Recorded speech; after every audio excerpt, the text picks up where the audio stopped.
You will love the 24th Pentecostal World Conference.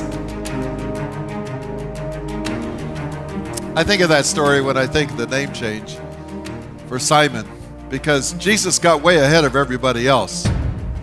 Got way ahead of Simon's mother, who never thought to call him Rock.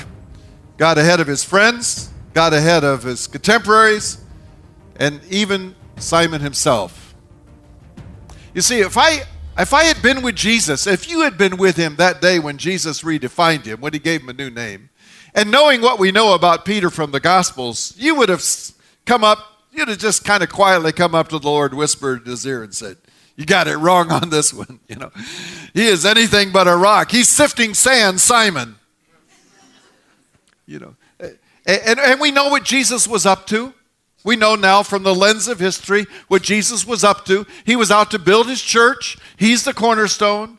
Peter, we know, is the first one to be laid into the foundation of the church because he's the first one to say, "You are the Christ, the Son of the living God." The apostles are the other foundation stones, and the whole purpose of this church, not built with bricks and glass and steel and the like, but built with living beings, of which we are now living stones up on the wall. The superstructure is based upon Christ and the apostles and their testimony of him. So Jesus clearly, by calling him Rock, is saying, I'm going to put weight on him. I tell young people all the time in our colleges and in our universities, lay strong foundations in your life that God can later place weight upon. And Simon is a rock. Jesus calls him Rock, but I would have said at the moment of John 1:40-42, Jesus, you got it wrong on this one. He's anything but a rock. And we know from the Gospels that he has some limitations. Are we all perfect people here other than me? When I became General Superintendent of the Assemblies of God, I was cloaked with infallibility, and it's a wonderful, wonderful thing. I think no bad thoughts, say no angry words, or ever have a stray thing that would I be embarrassed about. So I wish that all for you, okay? But can we take it for granted that we're all fallible people? Well, Simon was, and he did not deserve to be called Rock, okay? Let me just illustrate why not. First of all, he's impulsive. Jesus is out to select a leader, and you don't want impulsive leaders people are swinging this way and that way. At one moment he's saying, "You are the Christ." Jesus says, "Okay, now that you know that, I'm going to tell you I'm going to die. I'm going to the cross." Peter says, "Oh no, you're not going to do that." So one moment he's the Lord, and the next moment Jesus doesn't know what he's doing. Jesus says, "I'm going to wash your feet." Peter says, "No, you're not going to," impulsively, "No, you're not going to wash my feet." Jesus says, "You don't wash my feet. You don't have a part of me." Peter says, I'm now really paraphrasing wildly, "Then give me a bath all over." And we know he's impulsive at the Garden of Gethsemane when he slices the ear off the servant of the high priest. Or how about the time up in Galilee, or down in Galilee? I guess we're up in Jerusalem, we're down in Galilee now. It's hard for us Americans because north is up and south is down. He's in Galilee, and it's the description of John 21, and the disciples, 7 of them have gone fishing.